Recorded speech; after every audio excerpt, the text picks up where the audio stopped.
Olá, hoje nós estamos aqui para apresentar para vocês a situação de equilíbrio. Evidentemente, como a situação é complexa, nós vamos dividir em duas partes. A primeira parte será o equilíbrio de uma partícula. A segunda parte será o equilíbrio de um corpo extenso. No equilíbrio de uma partícula, evidentemente, consideraremos a situação teórica, já que uma partícula, fisicamente, ela não teria dimensão alguma. Mas, como isso não pode ser conseguido em termos reais, o que vamos fazer é imaginar uma situação teórica em que um corpo pudesse ser considerado como se fosse um ponto, isto é, não tivesse nenhuma dimensão de comprimento. Vamos mostrar o que acontece em uma partícula. Numa partícula, nós não temos movimento de rotação. Se não temos movimento de rotação, o somatório das forças igual a zero implica a resultante igual a zero, não há translação. Então, se isto acontece, é porque a resultante decomposta nos eixos x e y tem componentes nulas nesses dois eixos. Observem, quando se fala o equilíbrio de um corpo rígido, nós vamos apresentar agora duas situações diferentes. A primeira situação, se é equilíbrio, não deve ter translação acelerada. Portanto, o somatório das forças deve ser nulo e a resultante deve ser nula. Além disso, o corpo não pode sofrer rotação. Se o corpo não pode sofrer rotação, o somatório dos momentos é nulo, isto é, o momento total sobre esse corpo é nulo. Nestas duas situações, eu tenho a obrigatoriedade para o equilíbrio. Não é uma ou outra, são ambas as situações, porque a primeira vai garantir não há uma translação acelerada, a segunda vai garantir não há uma rotação. Então, o equilíbrio do corpo rígido necessita das duas condições como necessárias e obrigatórias. Vamos apresentar, então, para um corpo extenso, a noção do centro de gravidade. O centro de gravidade de um corpo representa o ponto sobre o qual atua a força chamada peso. Quando o corpo é um corpo homogêneo, de forma geométrica bem definida, o centro de gravidade coincide com seu centro geométrico. Mas se tivermos um corpo de forma geométrica não bem definida, um corpo heterogêneo, como nós fazemos para determinar o centro de gravidade desse corpo? Então, o melhor processo que nós temos para fazer isso é associar ao corpo um par de eixos. Observe, nós estamos imaginando a situação mais simples, planificada. Se fosse uma situação tridimensional, nós teríamos um triedro. Aqui vamos trabalhar apenas com par de eixos. Então, imaginando que esse corpo tem situação heterogênea, isto é, esta porção tem um peso P1, esta porção tem um peso P2, esta porção tem um peso P3, aqui eu tenho um peso genérico Pn, eu posso então, associado ao par de eixos, mostrar as coordenadas dos pontos 1, 2, 3 e N, isto é, pontos Y1 e X1 correspondentes ao peso 1, pontos X2 e Y2 correspondentes ao peso 2, pontos P3, X3, ponto Pn com Xn e Yn. Então, pela expressão, podemos determinar a coordenada x do centro de gravidade como sendo produto P1x1 mais P2x2 mais reticências mais Pnxn pela soma dos pesos P1, P2, reticências Pn. Da mesma maneira, o y do centro de massa será determinado por P1y1 mais P2y2 mais reticências Pn, Yn sobre P1 mais P2 mais reticências, mais PN. Com isso, fomos então capazes de determinar o ponto chamado centro de gravidade, que representa um ponto genérico do corpo, tal que toda a massa do corpo estivesse concentrada aí. Isto é, a força do campo gravitacional terrestre atuaria sobre esse ponto. Podemos então considerar, para os corpos extensos, 3 tipos clássicos de equilíbrio. O equilíbrio dito estável, o equilíbrio instável e o equilíbrio indiferente. Como conceituamos um equilíbrio estável? Dizemos que um corpo está em equilíbrio estável quando, afastado ligeiramente dessa posição, ele a retoma espontaneamente. Como definimos um equilíbrio instável? Dizendo que, quando o corpo é afastado dessa posição, ele não a retoma espontaneamente. E o que é um equilíbrio indiferente? É quando qualquer posição para esse corpo será sempre uma posição de equilíbrio. Vamos então apresentar isso primeiro para um corpo apoiado. Vamos então observar algumas figuras. Esse corpo está em equilíbrio estável. Se eu o afasto ligeiramente dessa posição, se eu levanto o corpo, quando eu soltar, ele volta para a mesma posição. Esse corpo está em equilíbrio instável. Ele está parado, ele não sofre translação, não sofre rotação, mas se afastado ligeiramente dessa posição, ele não a retoma mais. Este corpo está em equilíbrio indiferente. Imagine, por exemplo, uma bola de futebol. Se ela é colocada assim, ela está em equilíbrio. Se você gira, coloca em outra posição, ela também continua em equilíbrio. Vamos então observar o que acontece nos corpos suspensos. Este corpo, observe, ele está em equilíbrio estável. Se eu o afasto dessa posição, ele a retoma espontaneamente. Esse corpo, ele está em equilíbrio, mas é instável.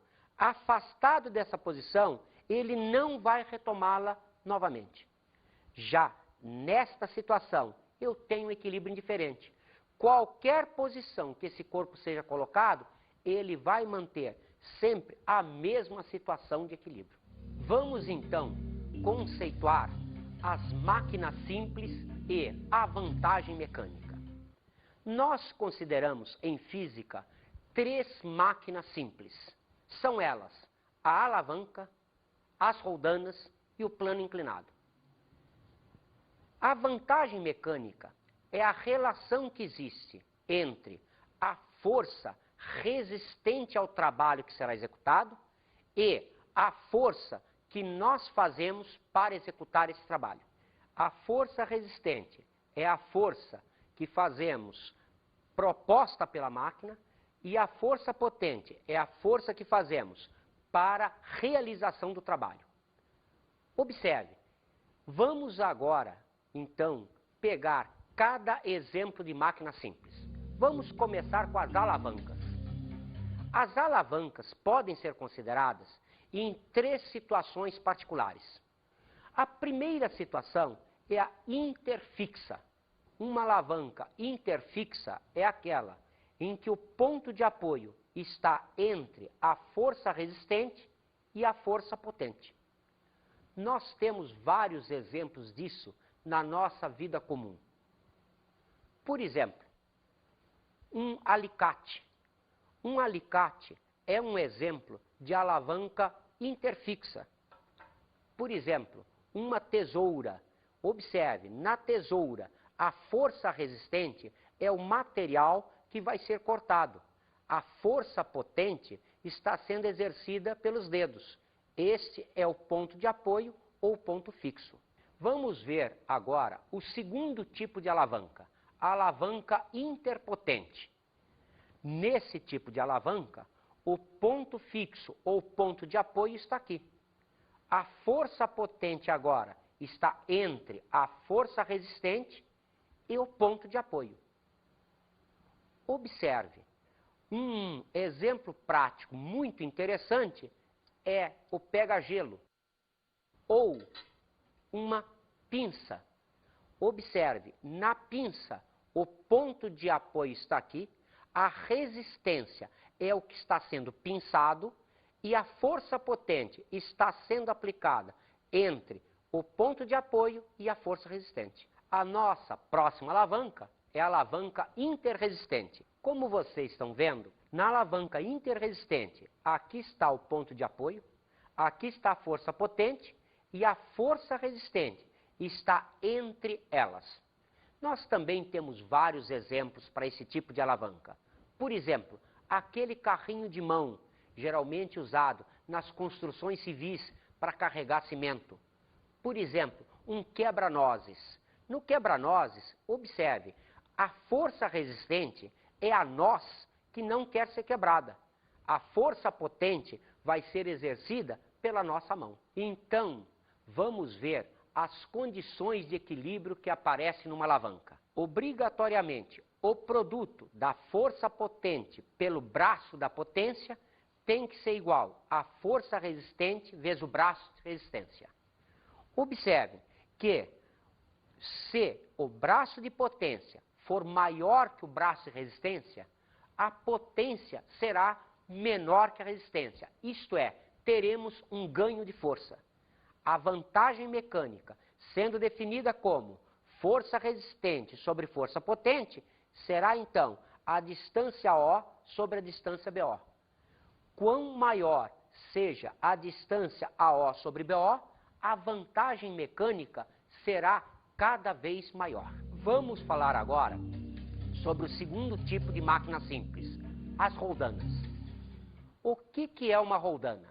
É um disco rígido, provido de um fulcro, por onde passamos uma corda, um barbante ou um fio.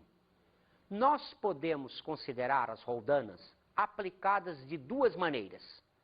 A primeira maneira é a roldana fixa, isto é, o seu centro não sofre translação. Observem que aqui faremos a força potente e aqui levantaremos um corpo, sendo seu peso a força resistente. O segundo tipo de roldana apresenta o centro com possibilidade de translação. Chama-se a isso uma roldana móvel. Observe que agora a força potente aqui está, a força resistente, representada pelo peso do corpo, está no centro do disco. Observem que é uma alavanca onde a distância AO e a distância BO representam os raios.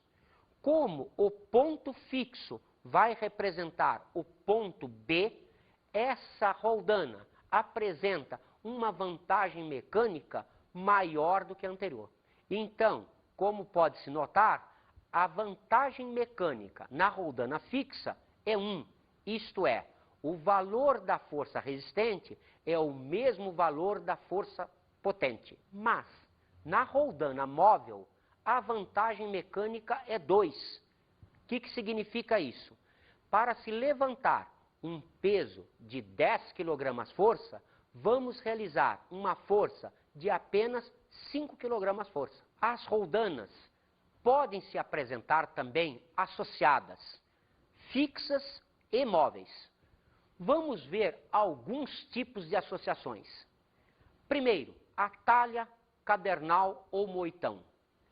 Nesta associação, observem, eu tenho roldanas fixas e roldanas móveis. Vamos levantar o peso de um corpo que será a força resistente, fazendo aqui uma força potente.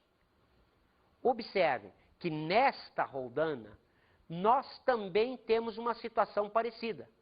Roldanas fixas, roldanas móveis.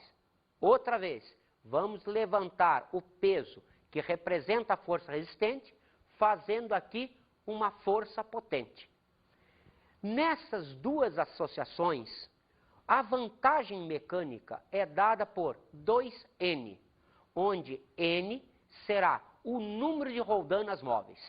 Independente do número de roldanas fixas, sempre nós vamos computar como vantagem mecânica apenas o número de roldanas móveis. Vamos pegar então um outro tipo de associação de roldanas, a talha exponencial. Observem, na talha exponencial, esta roldana é fixa, as demais são móveis. Vamos levantar este corpo que representa a nossa força resistente, fazendo aqui uma força potente. Nessa associação, a vantagem mecânica é dada por 2 elevado a n, onde n continua o número de roldanas móveis. Perceberam que nesta roldana, como o 2 é exponenciado a n, eu tenho uma vantagem mecânica maior que a anterior? Por exemplo, se na anterior eu tinha 3 roldanas móveis, a vantagem mecânica era 6. Se aqui eu tiver 3 roldanas móveis, eu terei 2 elevado à terceira, a vantagem será 8. Vamos a mais um exemplo ainda da associação de roldanas, a talha diferencial. Observem, nesta associação, o corpo que representa a força resistente está preso nesta roldana móvel. Em cima, eu tenho 2 círculos representando a roldana externa e a roldana interna.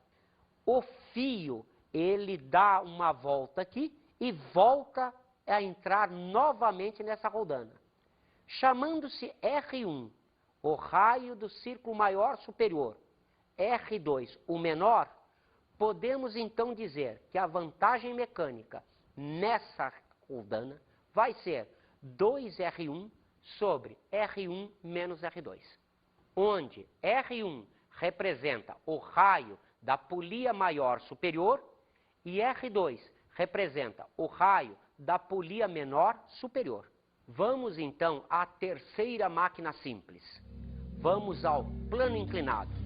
Hoje em dia, não temos quase aplicação disso no processo de rachar lenha.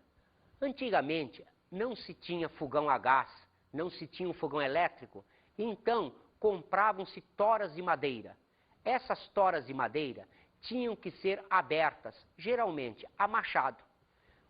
O lenhador usava então, para facilitar o seu trabalho, uma cunha, um triângulo, geralmente de ferro, e ele tinha um processo de, batendo o machado nessa face superior, rachar aquela tora de madeira. Observe, nessa cunha, as forças resistentes representam a tora, a madeira, que não quer se partir. A força potente é a força feita pelo lenhador nessa face superior. Observem aqui que existe um ângulo, então, considerado alfa sobre 2, entre a linha simétrica das duas partes dessa cunha. A vantagem mecânica, então, é dada por 1 sobre 2 vezes o seno do ângulo alfa sobre 2. Essa situação, hoje em dia, é pouco utilizada, mas podemos ter outros exemplos. Por exemplo, um parafuso. Por que que um parafuso, ele avança ou retrocede quando é girado? Porque ele representa um cilindro em torno do qual foi colocado um plano inclinado. Quando se produz a rotação do parafuso, o plano inclinado faz com que esse corpo, o parafuso, ele seja introduzido ou retirado de algum lugar. Vamos ver um exercício também de um vestibular da UFRJ. Na figura, a barra está parada, suportada por 2 apoios e tem um peso desprezível. Observe que o peso da barra ser desprezível não significa que ela não exista. Significa que, comparado com as demais forças que existem, esse peso é muito pequeno. Então, esse peso é desprezível, não é um peso nulo. Determine as reações nos apoios A e B. Vamos ver a figura. A alavanca está apoiada nos cutelos A e B. Ela apresenta uma força de 30 newtons aplicada a 1 metro do apoio A. Uma força de 20 newtons aplicada a 2 metros do apoio A. E aqui, uma força de 50 newtons aplicada num ponto a meio metro do apoio B. Vamos então pensar em termos de equilíbrio. Se isso está em equilíbrio, significa que a resultante das forças tem que ser nula e o somatório dos momentos, isto é, o momento total sobre a alavanca, tem que ser nulo. Vamos então pensar inicialmente na resultante. Observe, a reação de apoio A mais reação de apoio B para cima tem que ser numericamente igual à soma das forças que atuam para baixo, a força de 30, a força de 20 e a força de 50. Isto é, as reações de apoio A e B têm que ter uma soma igual a 100 newtons. Da mesma maneira, o momento total será o momento da reação de apoio A, mais o momento da reação do apoio B, mais o momento da força de 20, mais o momento da força de 30, mais o momento da força de 50, em relação a qualquer ponto da alavanca. Observe, se isso vale para qualquer ponto da alavanca, nós podemos arbitrariamente escolher um ponto qualquer. Vamos então imaginar o ponto de apoio A. Para o ponto de apoio A, o momento da reação de apoio A é nulo. Por quê? Porque a força está passando justamente por esse ponto. Como tal, o braço de alavanca é nulo, portanto o momento é nulo. Observem, estas forças 20, 30 e 50 vão girar a barra no sentido horário. Observe, estamos considerando em relação ao ponto A. A reação de apoio B giraria a barra no sentido anti-horário. O que significa estar em equilíbrio? Não é não ter nenhuma rotação?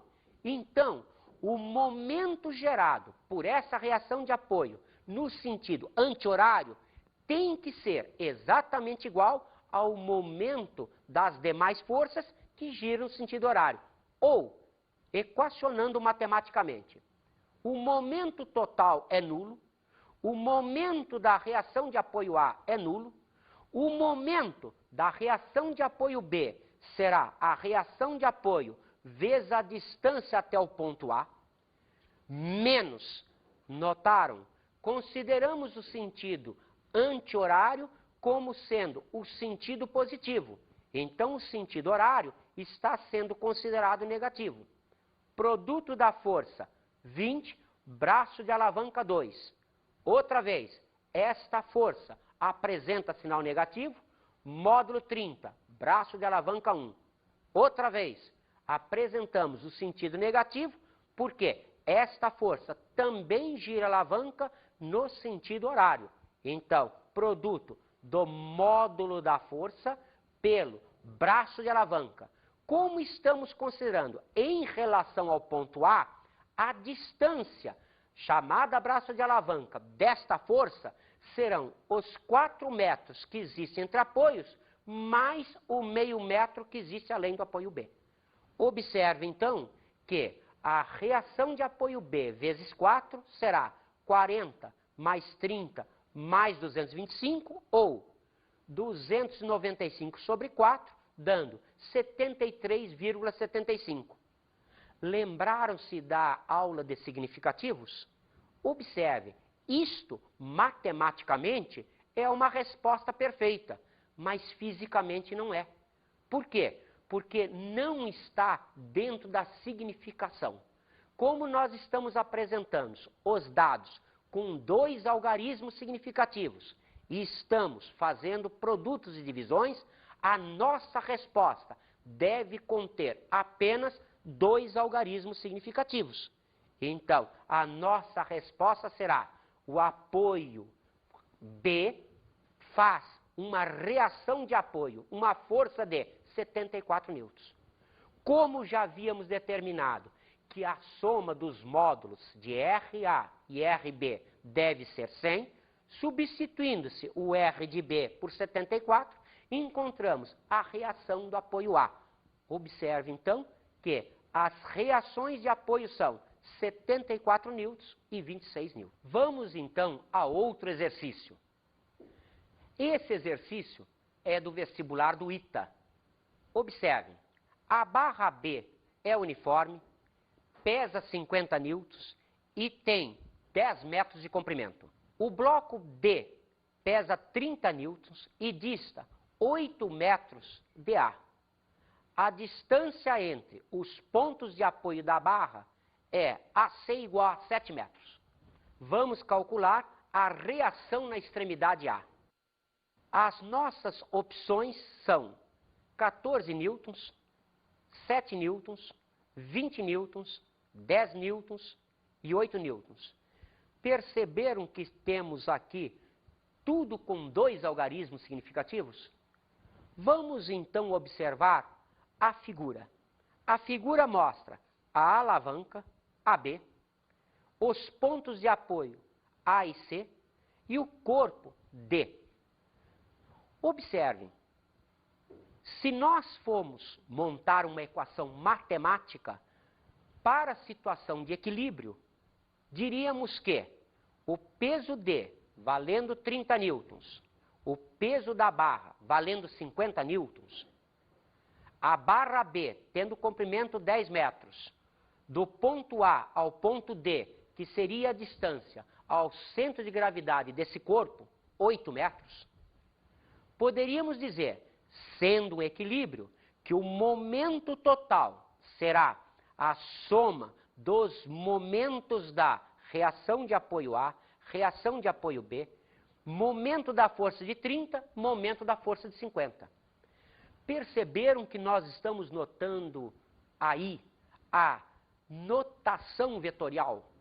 Se é uma notação vetorial, observe, vale a soma de todos os vetores. Vamos então imaginar como ponto fixo o ponto C. Se o ponto C é admitido ponto fixo, o momento da reação de apoio em C será igual a 0. RA e PD vão fazer rotação nessa alavanca no sentido horário. O peso da barra representa o sentido anti-horário, isto é, a situação de equilíbrio ocorre quando o momento que gira no sentido horário é numericamente igual ao momento que gira no sentido anti-horário. Ou, escrito matematicamente, o momento total é 0, o momento da reação de A vai ser a R de A vezes 7, mais módulo da força 30 vezes 1, menos, porque a rotação é sentido horário, 50 vezes 2. Ou, poderíamos escrever R de A vezes 7 igual 100 menos 30. Ou, R de A igual a 10 newtons. Vamos agora às nossas dicas de estudo.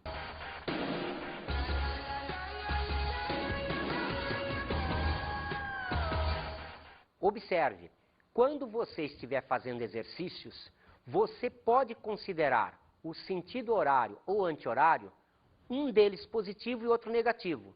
Não é obrigatório que o sentido horário seja considerado negativo, nem o sentido anti-horário positivo. A escolha é sua. Com isso, encerramos a nossa aula.